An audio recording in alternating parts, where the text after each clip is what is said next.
Mga kapatid, tayo po ay manalangin. Ama namin Diyos, nagpapasalamat po kami, nagpupuri o God sa iyong kabutihan, sa iyong kadakilaan. Salamat po sa mga pagpapala na aming natatanggap. Salamat po Lord sa iyong pag-iingat at paggabay mo sa aming buhay. Amang Diyos, sa mga pong ito, kami po ay lumalapit sa iyo. Humihingi ng gabay na sana po kami ay iyong samahan at patnubayan sa aming pagsamba ngayon sa umaga na ito. Dalayan ko po ng bawat sa Panginoon na mula sa kanilang mga tahanan ay pagpalain mo God. Nawa ay mabukas ang aming mga isip at puso upang makapakinig ng iyong salita. Dalayan ko Lord na aming pasyon na gagamitin mo Lord sa paghahayag ng salita. Kaya may ikaw ang mahayag Panginoon at ang iyong katalinuhan ang manatili sa kanyang buhay, Panginoon.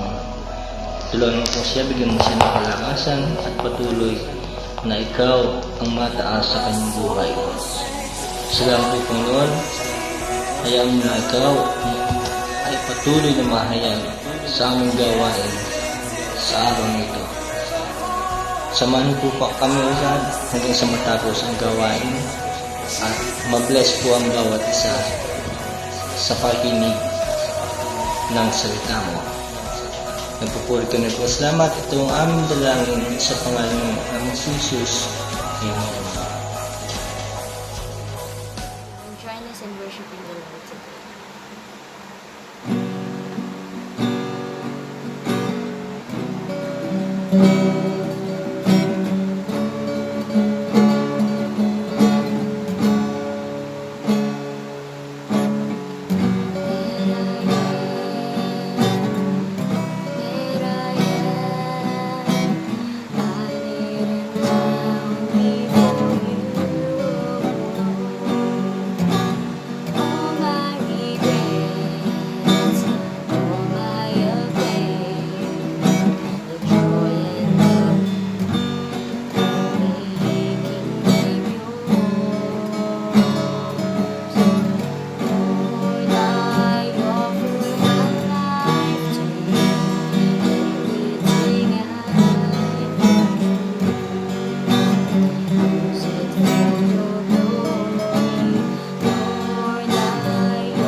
Hello, magandang umaga mga kapatid sa Panampalataya sa Timbao Christian Church. Hallelujah. Today is yung Mother's Day. Yung lahat ng mga nanay, binabati ko po. Mother's Day. Happy Mother's Day po sa inyong lahat. Hindi man tayo nagpapangita. Ngunit dito sa video ito ay parang nakikita ko na rin kayo.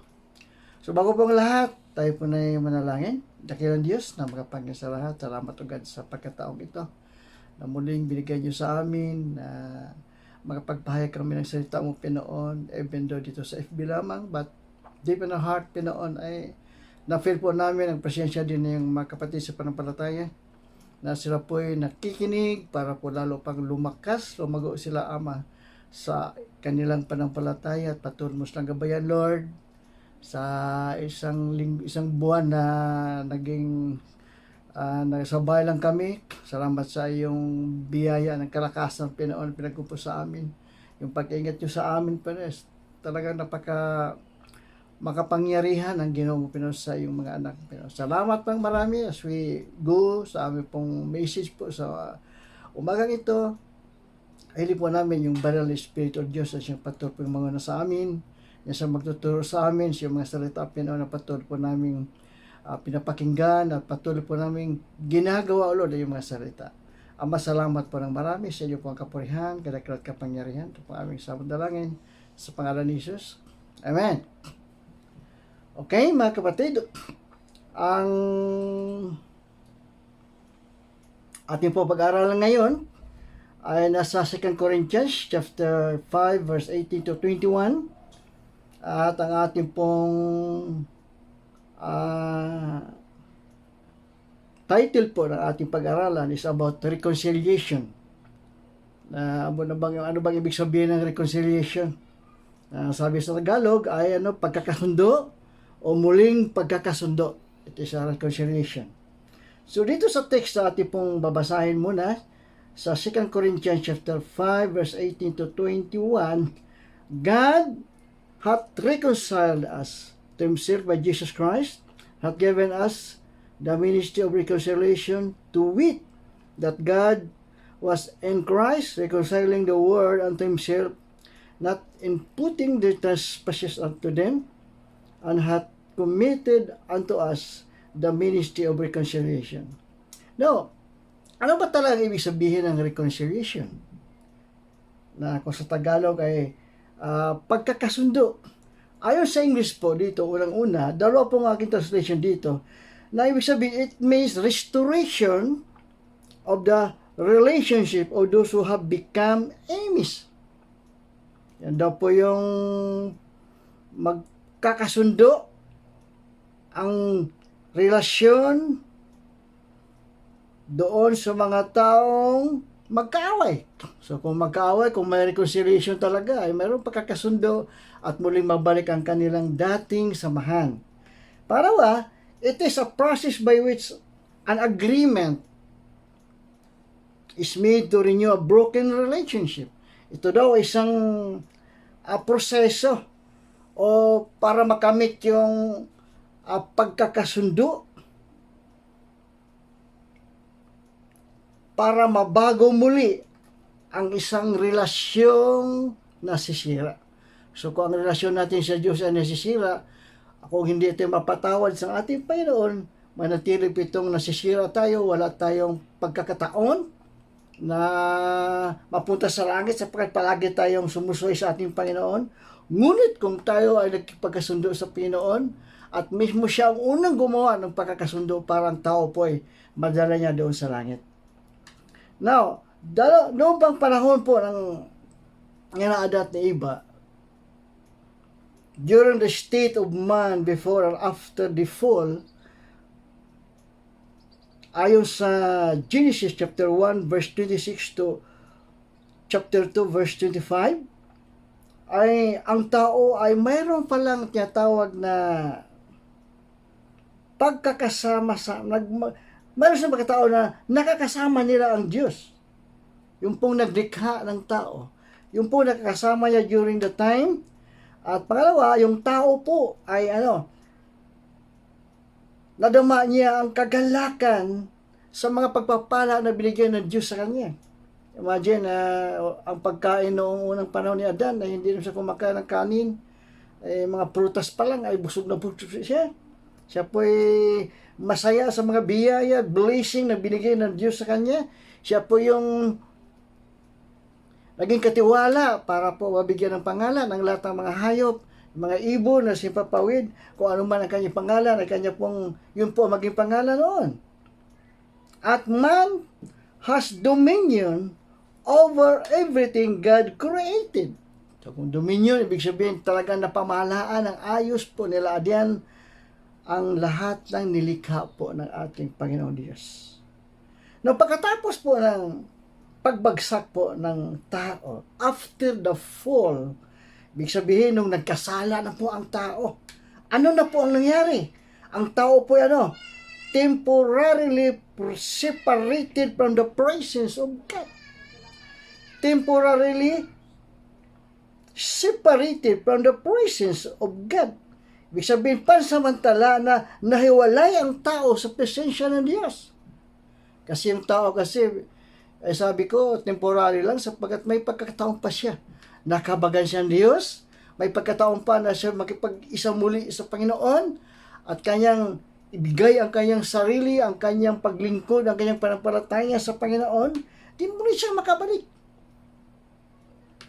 So it is a temporary only. Pangalawa, man obtains sinful nature and therefore has become powerless to resist sin and temptation. Ang tao po ang kanya yung kasalanan.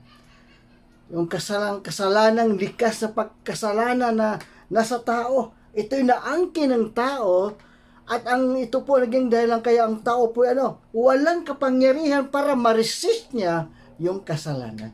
Ibig sabihin siya po'y alipin ng kasalanan. What the Bible says ay nagsabi na pag ikaw po nakagawa ng kasalanan, ikaw maging alipin ng kasalanan. So yung tao wala pong kakayanan, walang power to resist sin because siya po pansamantalang nahiwalay sa Diyos. Ano pa? Ang tao po nagiging alipin at nagiging prisoner of the devil. Ang tao po nagiging slave, nagiging alipin, at nagiging bilanggo po ng devil. So ano man ipapagawa ng devil sa kanya, ay gagawin po ng tao sapagkat palagi siyang sumusunod sa devil sapagkat siya po nahiwalay temporarily sa ating Panginoong Diyos. Ano pa? Man was placed under curse. Ng tao po nasa sumpa. Because of sin, wala siyang ibang gagawin during the time ay yung gagawa ng kasalanan. Sapagkat siya under curse, so wala siyang ibang isipin kundi ang paggawa talaga ng kasalanan. Ano pa? Man is destined to go to hell or the lake of fire. So, ang destino talagang tao, doon papunta sa tagat-tagatang apoy. So, kung ito po ay talagang nakadestino po ang isang tao, papunta doon sa tagat-tagatang apoy, mayroon pa bang pag-asa para yung taong ito ay mabago ang kanyang buhay? Tingnan natin sa ikatlong punto ng ating pag-usapan. God's remedy, reconciliation through Christ. Ito po ang isa sa mga plano ng Diyos na kanyang gagawin yung ma-reconcile ang tao sa Diyos sa pamagitan ng ating Panginoon Kristo. Sabi nga, ang isang makasalanan hindi po makalapit sa Diyos. Dahil ang Diyos ay holy, ang tao po'y masama, marumi, makasalanan, so hindi po makalapit ang isang makasalanan doon sa isang banal na Diyos. Kaya, gumawa ng paraan ang Diyos mismo.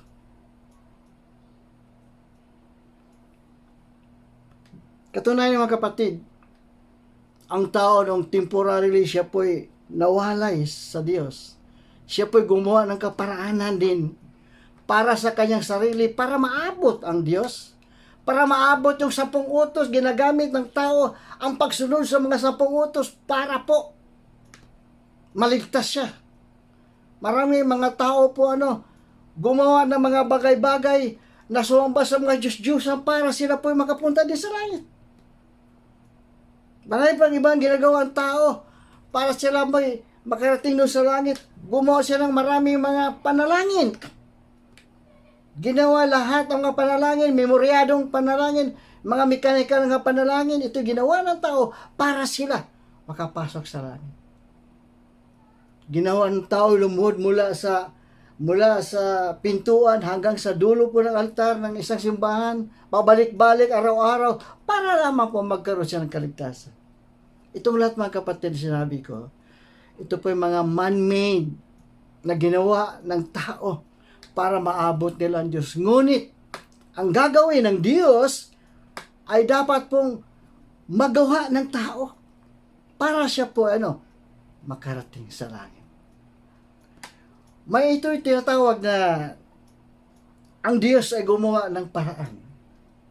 Kasi ang totoo, hindi talaga maabot ng tao ang Diyos. Kahit pa anong gagawin niya, kahit gagawin niyang sumakay siya sa rocket ng Amerika para makita ang Diyos, pero hindi po talaga makakita niya ang Diyos. Kailangan yung gagawin ng Diyos ang siyang pinakamalaga. Ito po, Lord, mga kapatid, ito po yung ginawa po ng ating Panginoon. Yung tawagin natin, there was a great exchange. Ano yung exchange na ito? Between God and men. Ano bang ginawa talaga ng Diyos na pwede niyang ibigay doon sa tao at ano yung kukunin doon sa tao?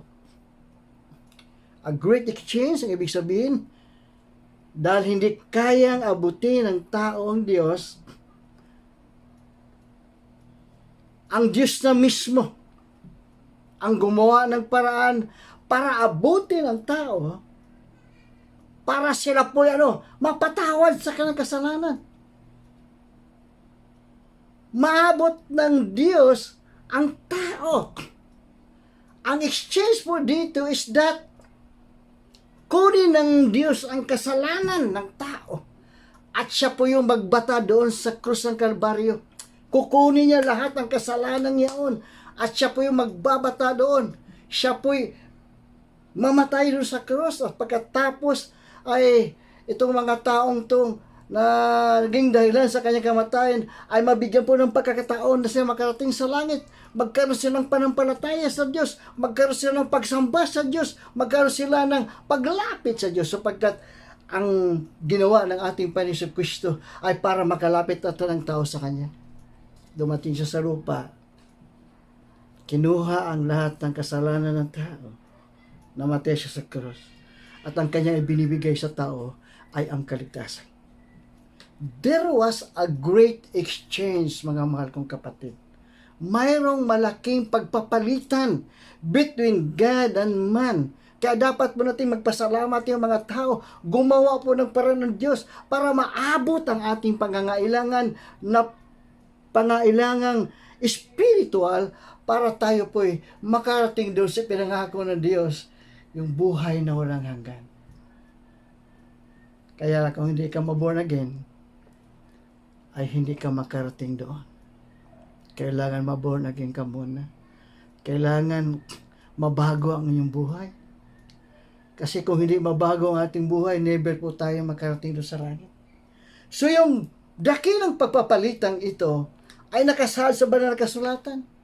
Diba sanabi sa John 3:16, for God so loved the world that He gave His only begotten Son, for whosoever believeth in Him should not perish, but have an everlasting life. So yung pag-ibig ng Diyos, siya talagang unang gumawa ng paraan, siya talagang nag-initiate para ang tao ay magkaroon ng pagkakataon, kapatid, na makarating sa langit. Kaya ang ating obligation, mga kapatid sa panampalataya, diyan sa Timbao Christian Church, ang laki po ng ating obligasyon na ito. Kaya, namimiss ang ating pagsama-sama dahil hindi na natin napuntahan yung ibang mga kapatid sa pananampalataya. Yung mga ating evangelize na hindi na po natin nakakasama po, I believe that God will continue doon sa plano po natin mga kapatid. Para itong mga tao pong ito na minsan nagkaroon ng salita ng Pinoy, dapat sila po magkaroon ng tunay na paglapit sa ating Panginoon. Kasi alam nila na ang lahat ng kanilang kasalanan ay papatawarin ng Diyos. At sila po magkaroon ng panampalataya para mananalig sa pinang sa Kristo para sila magkaroon pa ng buhay na walang hanggan. Sabi sa John 14:6, I am the way, the truth, and the life. No one cometh unto the Father except by me. So si Kristo lang naman talaga ang daan papunta doon sa langit. Wala nang ibang daan. Maging yung dating daan, kung sino mo itong mga dating daan ito, o mga lumang daan, ng una pang panahon, ay obsolete na po yun.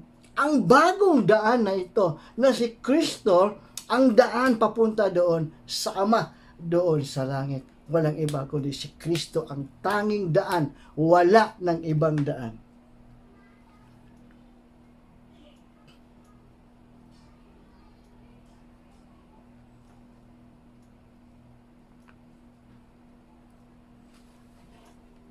Natin po natin yung benepisyo of reconciliation, forgiveness of sins. Kung ating makita sa Hebrews chapter 9 verse 22, Christ's sinless blood shed at Calvary is able to clean all men from their unrighteousness. Ito makita din ito sa 1 John 1:9.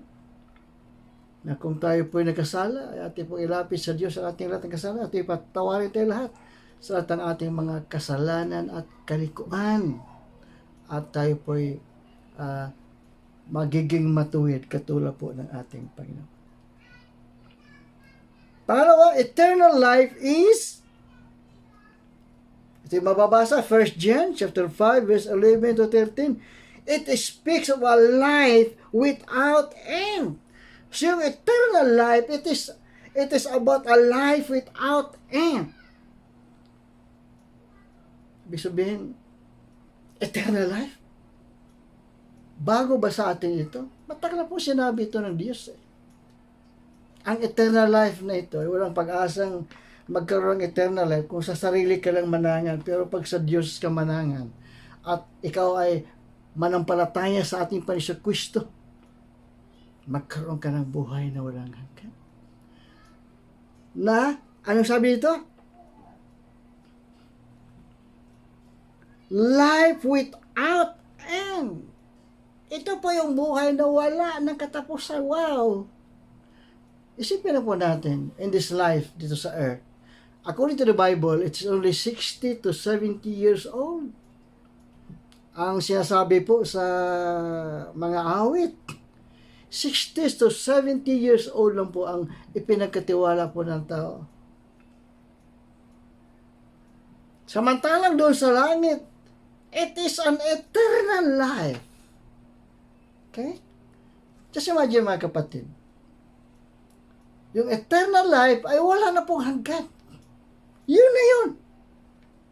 Hindi ka na magkasakit, wala nang luha, wala nang pagkain siguro doon, wala nang sakit, wala nang kapigatian, kundi pawang kagalakan ang ating gagawin na mapuri at masamba natin ang ating Panginoon.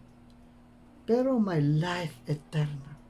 Ang kapatid, doon talagang ang tunay na pinupuntahan ng tao at ito'y inahanda na ng Diyos para sa atin. Kaya dapat tayo po manatili talagang tapat sa ating Panginoon. Kung kulang pa tayo sa ating pananampalataya, I believe God will improve ourselves tungkol sa knowledge of the Bible para lalo pong panindigan natin yung kaligtasan na ating tinanggap mula sa ating Panginoon.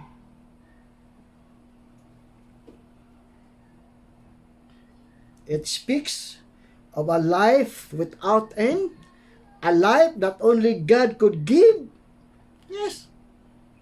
Wala namang ibang magbibigay dito kundi ang Diyos. Sino pang inasama magbigay ng eternal life sa iyo? si Satanas? No. Ang gusto ni Satanas ay malipo lang lahat ng tao sa mundo. Pero sa ating Panginoon, I will give you life abundantly. Isang buhay na kaaya-aya. Sagana. Ito yung nagbula sa Diyos. Pero yung pangako ng diablo, puro kamatayan. Ang gusto ng diablo, lahat ng kanyang kalaban ay papatayin niya. Kaya lamang po, kung tingnan natin yung banakasulatan, wala nga naman siyang magagawa sa Panginoon. Inuutos lang po ng Diyos yung isang anghel, kung you have to look back doon sa Revelation, iutusan ng Diyos yung anghel para gapusin si Satanas at ihulog doon sa pinakalalim na parte ng mundong ito at lagyan ng lock. Hindi ko alam kung walang lock ito, basta ininalak ito, walang makapagbubukas nito.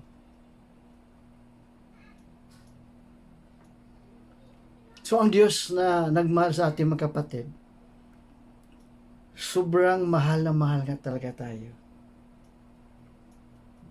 Ayaw niya na tayo po'y palaging malungkot. Ayaw niya na palagi tayong palaging aburido sa buhay. Ito po ay hindi gusto ng Panginoon yung mga bagay na yan.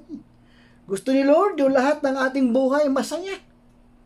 Kaya sa pag-awitan natin tuwing Sunday, nung tayo, naalala ko po yung tayo sama-sama doon sa church ng Timbaway, talaga po namang lumuluha na po yung iba para sa pagsambat papuri sa ating Panginoon.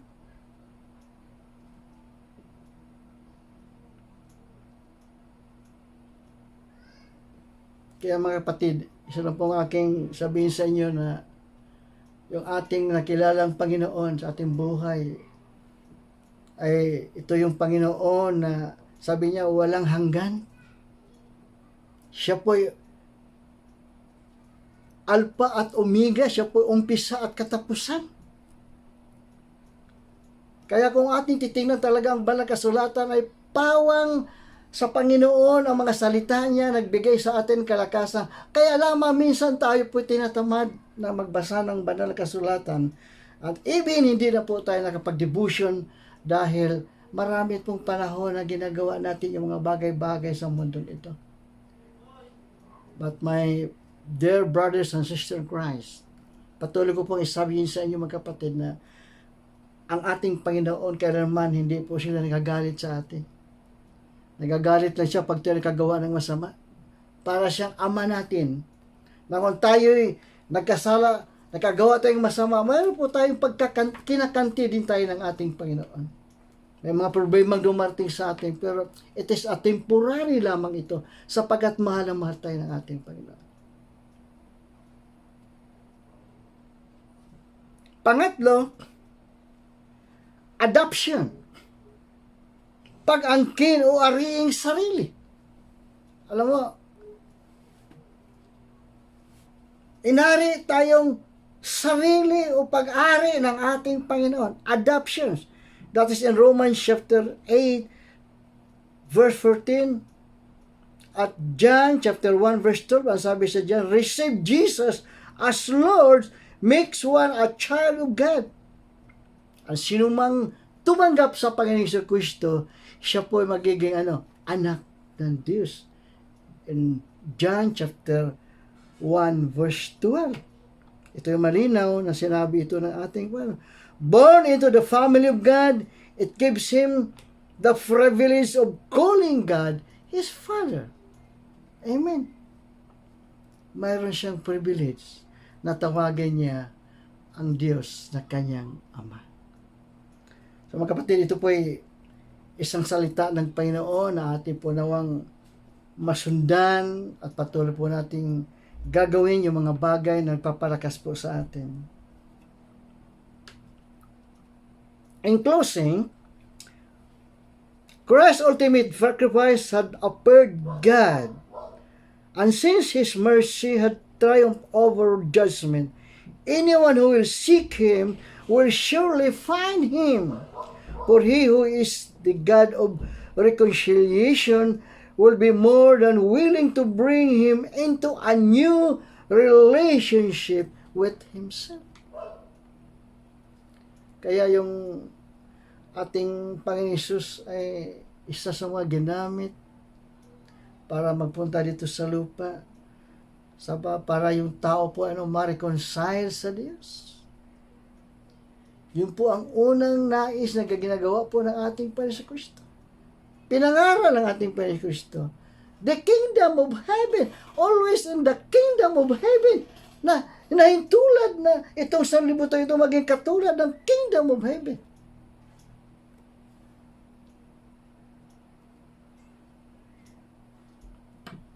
Kasi sa mga anak ng Diyos, pag tayo nagpupuri mga kapatid, it is like that we are in the kingdom of heaven, worshiping the Holy God. Ito po yung karapat-dapat talaga na ating palaging masambit sa ating puso, masambit sa ating mga bibig, sa ating mga mata, makita sa ating mga mata, na ang lahat ng mga born-again Christian ay walang tigil ang pagsamba papuri sa ating Panginoon. Maraming salamat po, mga kapatid. Tayo po yung manalain. Ulaki ng Diyos sa mga pangisa lahat. Salamat po, guys, sa iyong kabutihan.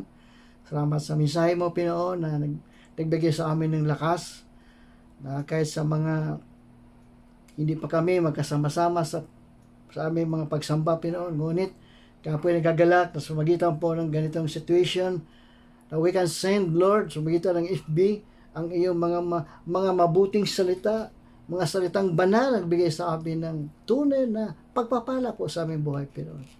I pray na ang iyong gabay pagpapala ay patuloy pagkaloob, Pinoon, sa iyong mga anak. Ganun din, I am praying, Lord, na sa buong mundo, itong mga COVID-19, ng mga virus na ito, Pinoon, nawasoy, malulusaw na sila, Pinoon, na ikaw po magbigay po ng go signal na alisin na po itong mga virus ito. Itapo na po sa pikalalim na parte ng lupa ang mga virus nito, Pinoon, sa pangalan ng aming Panginoon Jesus. We thank you, Lord, for these things, Lord. Hallelujah. Purihin ka, dakilang yung pangalan is my prayer, Lord, in Jesus' name. Amen. Okay, announcement po sa mga Timbao Christian Church. Ako po mag-announce na tuwing Sunday, kung tayo po hindi po talaga magkasama-sama, the same procedure po. Tuwing alas 9 po ng umaga, ay mayroon tayong mga misahe, mayroon tayong kantahan, na ating pong ibigay sa ating Panginoon para ating patuloy pong pagpalain tayong lahat. Pagpalain sa espiritu, pagpalain sa physical na buhay, pagpalain sa kalusugan na siyang pinakamalaga po sa atin sa ngayon. Kaya, Father God, thank you for everything, O Lord. We thank you. I bless your name in Jesus' name.